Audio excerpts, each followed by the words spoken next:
नमस्कार दोस्तों, आज फिर आपका स्वागत है क्राउन इमिग्रेशन के यूट्यूब चैनल पर। तो आज की जो डिस्कशन है बहुत ही स्पेशल है क्यूबिक के स्टूडेंट्स के लिए, क्योंकि क्यूबिक के स्टूडेंट जो 10 कॉलेजेस में स्टक थे उनको एक काफ़ी बड़ी रिलीफ मिली है। क्योंकि हमारी जो IRCC है उसने जो बच्चों के पेंडिंग डिसीज़न पड़े थे, जिन्होंने मार्च, अप्रैल और मई में 2020 में अपने केसेस अप्लाई किए थे, दो सेमेस्टर ऑलरेडी कंप्लीट कर लिए हुए हैं, तो उनको कुछ पेंडिंग डॉक्यूमेंट के लिए कहा है कि ये डॉक्यूमेंट आप इमीडिएटली हमें प्रोवाइड करें ताकि आपकी एप्लीकेशन के ऊपर डिसीजंस दिया जाए। तो ये बहुत बड़ी रिलीफ है उन बच्चों के लिए जो बहुत ज़्यादा स्ट्रेस में थे, पेरेंट्स भी बहुत ज़्यादा स्ट्रेस में थे। और पिछली वीडियोस में मैंने बताया था कि क्यूबिक वालों ने जो अपने डिसीज़न है फर्स्ट वीक ऑफ अगस्त तक अपनी सब एप्लीकेशन के ऊपर ले लेने हैं, तो आप हमारी वो वीडियोस भी देख सकते हैं। तो बहुत सारे बच्चों कंफ्यूज थे, विड्रा डालें जहाँ कॉलेज चेंज करने। तो उनमें जिन बच्चों की मैक्सिमम रिक्वेस्ट आई है वो कॉलेज कौन से, मैट्रिक्स कॉलेज की, CDI कॉलेज की, सजिप कॉलेज की, इन कॉलेजेस के मैक्सिमम बच्चों के जो उन्होंने डॉक्यूमेंट मांगे हैं। तो हमारे पास भी कुछ बच्चों ने अप्रोच किया है, कुछ बच्चों ने डायरेक्टली अपने लेवल पर विदाउट कंसल्टेंट अप्लाई किया था। उन्होंने जब ये लेटर आया तो उन्होंने भी हमें संपर्क किया है कि सर अभी हमें इसके ऊपर क्या करना चाहिए। तो इस टाइप के बच्चों को लेटर आ चुके हैं, तो उसके बारे में मैं बताऊंगा कि अभी उन्होंने क्या क्या मांगा है, तो आप लोगों को इसको किस तरीके से अपडेट करके पोर्टल के ऊपर अपलोड करने हैं। तो उन्होंने क्या क्या मांगा है: updated study plan considering the purpose of your study, एक तो ये चीज़ मांगी है। दूसरा, confirmation of who is funding your studies in Canada and their relations to you and proof of their income and funds for the last 6 month, एक second number पे ये चीज़ मांगी है। थर्ड नंबर पे confirmation of whether you are or have been represented either by a designated individual और paid representative. अभी उन्होंने एक तो स्टडी प्लान मांगा है और फंड्स के बारे में पूछा है कि आपको फाइनेंशियली कौन सपोर्ट करता है, और साथ में लास्ट 6 मंथ की बैंक स्टेटमेंट्स मांगी है। और साथ में ये भी मांगा है कि अगर आपकी फ़ाइल को कोई रिप्रेजेंटेटिव जो कंसल्टेंट रिप्रेजेंट कर रहा है तो उसकी डिटेल्स मांगी हैं। तो इससे ये पता चल गया है कि अभी सब फाइलों के ऊपर डिसीजंस आएंगे विदाउट एनी प्रॉब्लम। बट अभी भी इंटरोगेशन ये है कि एक्चुअली उन्होंने जो सस्पेंड क्यों किए थे यहाँ के जो CAQ है इन 10 कॉलेजेस के, उसका अभी तक भी कोई मतलब कंक्रीट इन्फॉर्मेशन निकल के आई नहीं है। बस यही आता है कि वहाँ पर ऑडिट चला। ऑडिट क्यों चल रहा था, क्या रीज़न था, तो उसका भी मुझे कुछ आइडिया हुआ है। क्योंकि यहाँ पर क्या हुआ है कि इन कॉलेजेस में कुछ ऐसे बदमाश कॉलेज थे, उन्होंने विदाउट स्टूडेंट की फ़ीस, विदाउट उनके अकाउंट में, विदाउट आने के, उन्होंने वहाँ से उनके कंफर्मेशन भेजी हैं इंडिया में कि हाँ इनकी फ़ीस रिसीव हो चुकी है। तो उसकी कंफर्मेशन कॉलेज ने बच्चे की ईमेल के ऊपर भेजी है for the purpose of visa. तो ऐसी चीज़ें एम्बेसीज के नोटिस में आई हैं, क्योंकि बहुत सारे कंसल्टेंट प्रमोट करते हैं, स्पेशली कनाडा का फ़ीस आफ्टर वीज़ा करके, कि आपको ट्यूशन फ़ीस भी आफ्टर वीज़ा पे करनी पड़ेगी। बट एज़ पर IRCC की गाइडेंस के अकॉर्डिंग बच्चे को वहाँ पर 6 मंथ जहाँ 1 साल की जो ट्यूशन फ़ीस है ट्रांसफ़र करनी पड़ती है। अगर आप SDS कॉलेज में जा रहे हैं जहाँ वहाँ के, तो आपको 1 साल की करनी पड़ती है। अगर आप नॉन SDS में तो 6 मंथ की भी चल जाती है, वो मैंडेटरी है। बट वहाँ के जो कुछ बदमाश कॉलेज थे, उन्होंने विदाउट फीस लिए बच्चों को, उनके जो कंसल्टेंटों के साथ जिनका टाई अप था, उनको कंफर्मेशन लेटर भेज दिए थे कि हाँ हमारे पास फ़ीस आई है। उसी चीज़ों का ऑडिट हुआ है कि आपने ये फ़ीस कहाँ, इतने बच्चों को एडमिशन दिया है, इनकी फ़ीस के एविडेंसेस बताओ कैसे फ़ीस आई है। तो वो एविडेंसेस जब नहीं मिले, उस कारण वो केसेस वहाँ पर स्टक हुए हैं।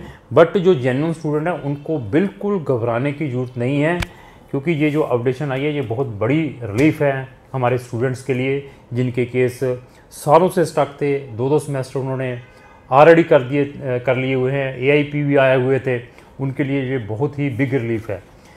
तो अभी ये चीज़ें जो लिखी हैं इसमें भी वरीड होने की ज़रूरत नहीं है, क्योंकि आपकी एलिजिबिलिटी थी उस टाइम आपने अप्लाई किया है। तो अभी इसके अंदर 2-3 चीज़ें बहुत इंपॉर्टेंट हैं, जिसके अंदर जैसे लिखा है updated study plan considering the purpose of your study.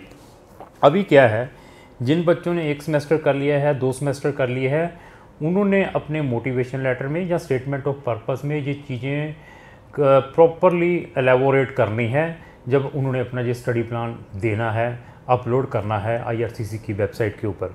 उसके अंदर दे विल मेंशन कि आपने ऑलरेडी 1 सेमेस्टर या 2 सेमेस्टर क्लियर कर लिए हुए हैं, उसकी ट्यूशन फीसेस भी भेज दी हुई है एज़ पर IRCC की इंस्ट्रक्शन के अकॉर्डिंग।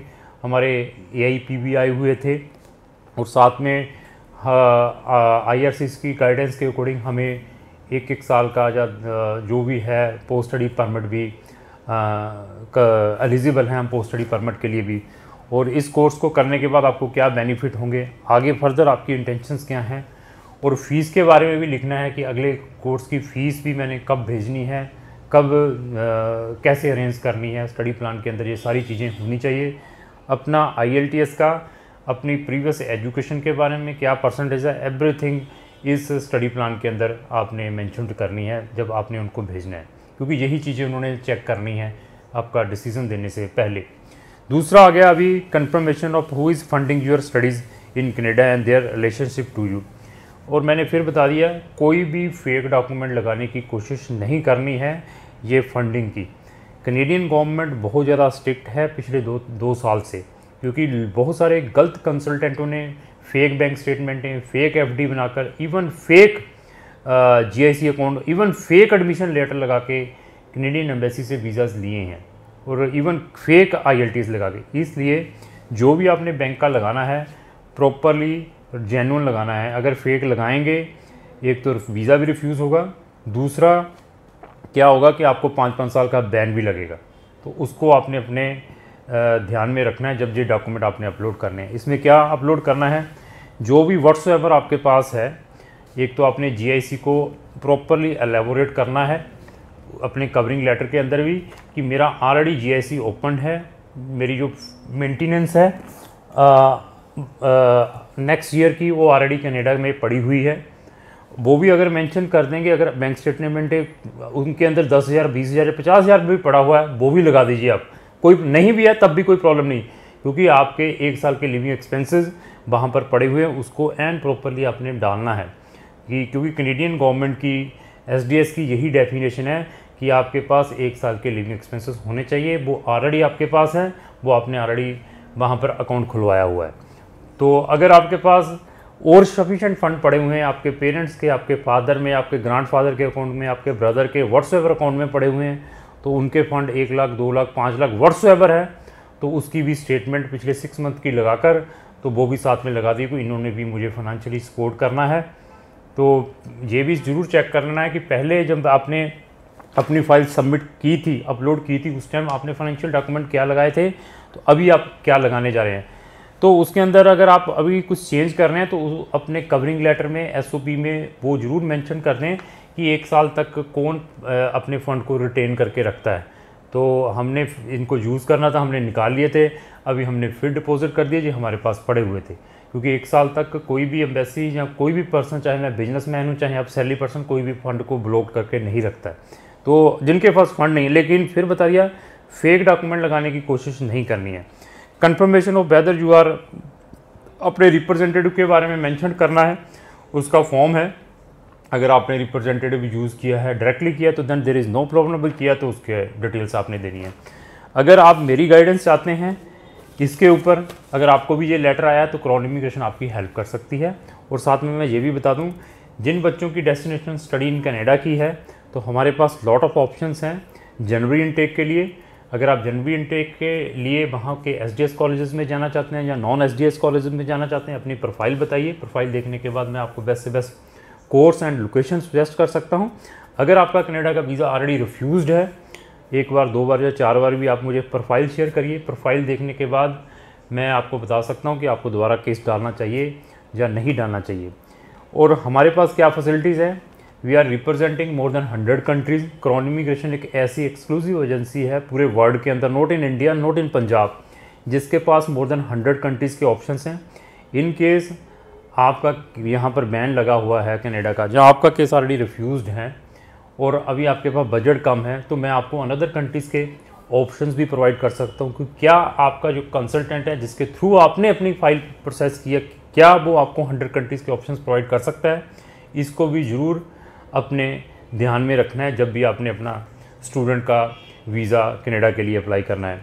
तो हमारे पास बहुत सारे ऑप्शन हैं कनाडा में स्टडी के, और इवन अगर आप अपनी स्पाउस का ओपन वर्क परमिट अप्लाई करना चाहते हैं, अगर वो ऑलरेडी रिफ्यूज़ड है, तो आप हमारा भी ओपिनियन ले सकते हैं, क्योंकि हमारे चैनल के ऊपर बहुत सारी वीडियोज़ हैं स्पाउस केसेस को लेकर कि क्या क्या कौन कौन से इंपॉर्टेंट डॉक्यूमेंट है जब आपने अपना स्पाउस केस किसी भी कंट्री का अप्लाई करना है। तो इस टाइप की इन्फॉर्मेटिव वीडियो मैं डेली अपने चैनल के ऊपर एक डालता हूँ। अगर आप डेली मेरी इस टाइप की वीडियो देखना चाहते हैं तो इमीडिएटली मेरे चैनल को सब्सक्राइब साथ में लगे बेल आइकन को जरूर पुश करें। नमस्कार।